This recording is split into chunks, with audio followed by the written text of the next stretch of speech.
Not at all. I hate myself for it, but it's part of it. It's just part of the life. Well, appreciate it. I don't appreciate it. That's why. Oh, sure. I don't. I think that I get butchered, and I think God punishes me a lot for it. So.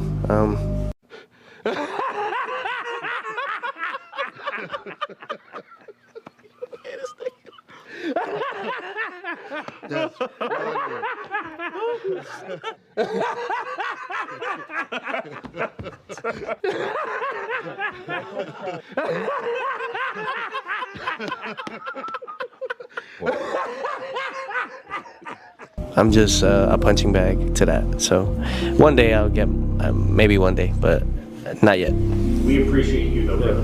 Not yet. These guys appreciate you too. Yeah, no, it's all good. I just never got my fair share. I never did.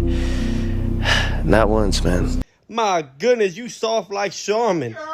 You soft like Charmin. I want y'all to take a good look at that dude's face. Okay? That was done by a boxer who has the grip strength of a 6-year-old baby. Yeah, take a good look at it. That's what 6-year-old baby hands did to Teofimo Lopez.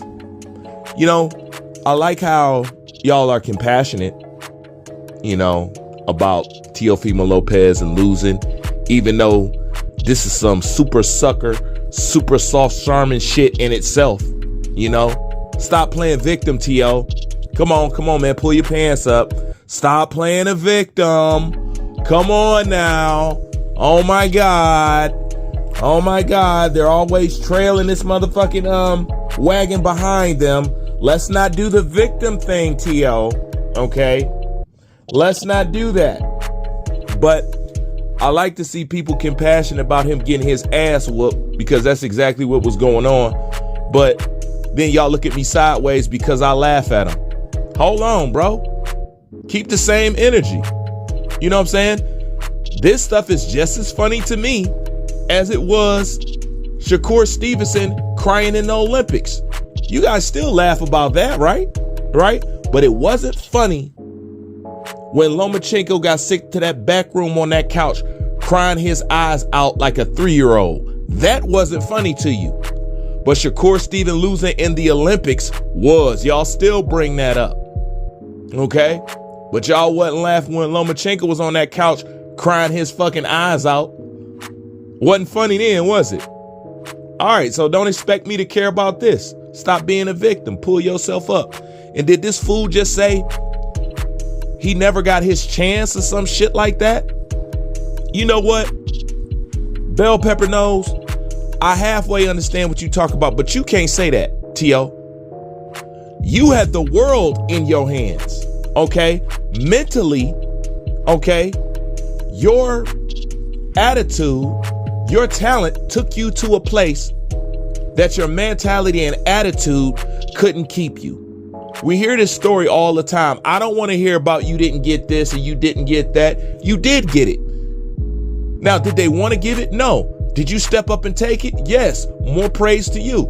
That's why you was on the Rising Glove series. Oh, and if you a T.O. fan, go ahead and check out the Rising Glove series. He's the one that started it. You know what I'm saying?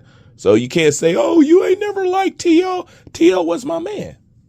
You know what I'm saying? But seriously, go check it out. That'll partly explain why he feels like he never got his chance, but that's not true. Okay? Let me tell you what really went on, bro. You beat Vasily Lomachenko, right? You chased him down, you disrespected him and whatever and whatnot, and then you beat the crap out of him. You froze him up for 6 rounds and all that other stuff. All right? You beat Vasily Lomachenko. Let me tell you where your biggest flaw was. You thought you could become Lomachenko after beating Lomachenko. You could not understand why the boxing world, ESPN, and everybody else didn't take to you like they took Lomachenko after beating Lomachenko. You thought that you was going to get Lomachenko praise and accolades after beating Loma, but it didn't happen. And you didn't see that coming and you didn't expect it, which I am shocked because you missed one of the biggest setbacks to your whole plan. Okay? You forgot, T.O., that you not white. Yeah. You forgot that you not white. You were never going to absorb all his compliments and all the stuff that they gave him. You were never going to get that. Now, let me tell you what happened. Just like that video will show you, make sure you go watch it after this. Just like that video will show you, they didn't like you beating Vasily Lomachenko. They resented you for it and they hated you for it. ESPN, Bob Arum, you know, ESPN, the ones that you call crackers, them. They didn't like you for that. And you thought you could become him, but you forgot that you're not white. They was never going to do that for you, right? Now, let me tell you what happened. You started getting mad and jealous of other fighters passing you up. You got mad at a demographic because the boxing world didn't take to you like they took to Lomachenko.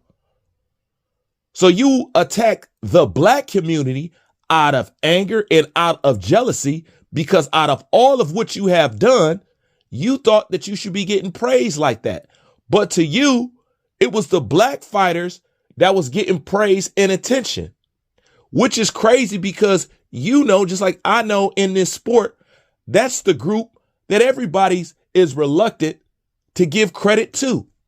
Okay? So you hated on a group of people in boxing that nobody wants to give credit to. And yet you say that group was being favored? No, you wanted to be treated like Snow White Lomachenko, and it did not fucking happen. Okay? And you refuse to accept the fact that the majority of your problems come from those same crackers at ESPN that you talked about. We didn't take nothing away from you. You were heavily supported in the black diaspora. Okay? That's what happened. And don't say you didn't get opportunities. Tio, what happened to your role in Creed 3? Who fucked you out of that? Was it somebody else or was it you? Tio, what happened to your Budweiser deal? Did somebody fuck you out of that or was it you? The second you beat Lomachenko, you threw your middle finger up to everybody. You said, fuck Bob Arum. You went with Trilla. You got crazy. You started doing that coke. You started feeling yourself and you fell the fuck off. Don't act like you didn't have your opportunity. You did, and you created it.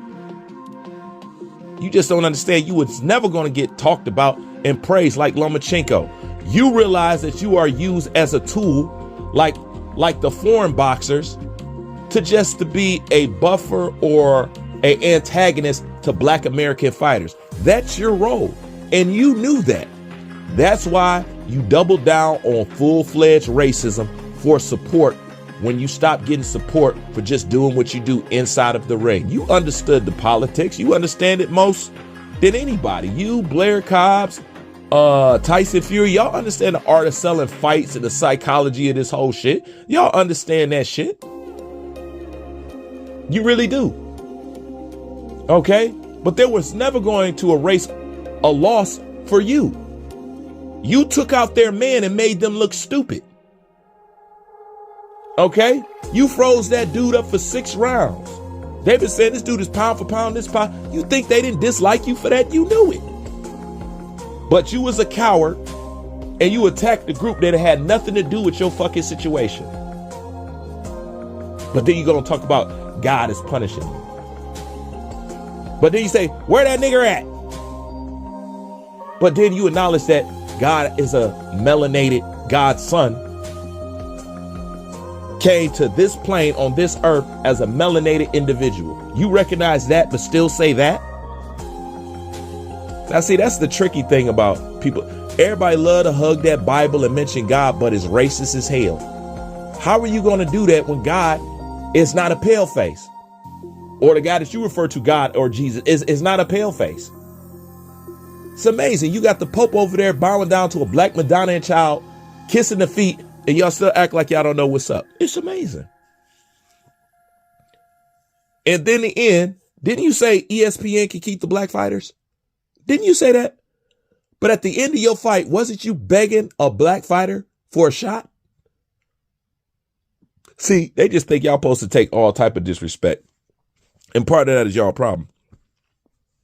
I'm trying to correct that shit as much as I can, but I'm one fucking man. But, yeah, don't nobody feel sorry for this motherfucker.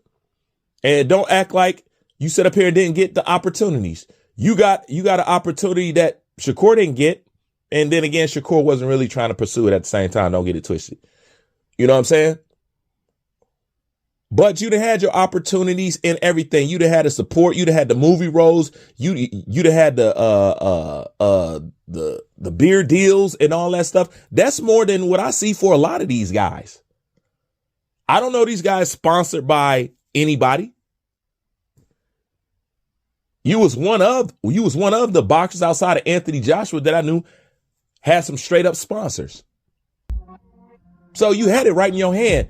You just fucked it up. Okay? And on your way down, you tried to grab on and cling on to anything that's going to save your descent. And you think flying that racist flag is what did it for you. Okay, well, it got you another fight and it got you in this position. And why are you even talking about still fighting, T.O.? I thought you said that you was going to fucking retire. Once again, he doesn't understand. He damages his brand again. Who's going to want to work with you right after the way you flopped that fucking press conference? Nobody wants to hear, you know what? The highlight of everything you did was surrounded by homosexuality. Nobody's going to want you back because they can't guarantee that you won't do the same thing that you just did. And that's another thing. Now that you see the outcome of the fight, when you go back and look at TEOFIMO Lopez's body language and how he was acting in the press conference, don't it all make sense now? Don't it all make sense? Doesn't he have all the body language and the signs of somebody that's unconfident who knew that he was walking into his funeral? Doesn't he have all that? But did you watch the delusion of boxing fans trying to convince themselves that that was somebody that was confident and positive in what they were doing? Somebody said that they think that they need to cheat to beat the opponent. This is how desperate the boxing world needs to be better than a black man. It's fucking pathetic, and we laugh at y'all. And I'm gonna tell you right now, I personally get high off of it. And I'm sure I'm not the only one. So keep up the good job. Because I personally get high off of it. You let me know how much of a god I am every single day. I can't be humble if I wanted to because you won't let me. Because the way y'all swing from black dicks, you got your women over here on one nut and then the men over here on another nut. And y'all just are swinging away. But these balls is big enough to support you, punk. So just swing away. When we get done whooping your ass, you know what I'm saying? We give your ass a yellow shower because you already down there. Straight up, like, comment, subscribe. Bruce Vane, I'm out. Yo, Sharman got better grip than your ass. you got an average, your average strength is a 60-year-old boy in a grown man body. Somebody make this shit up. I can't make it up.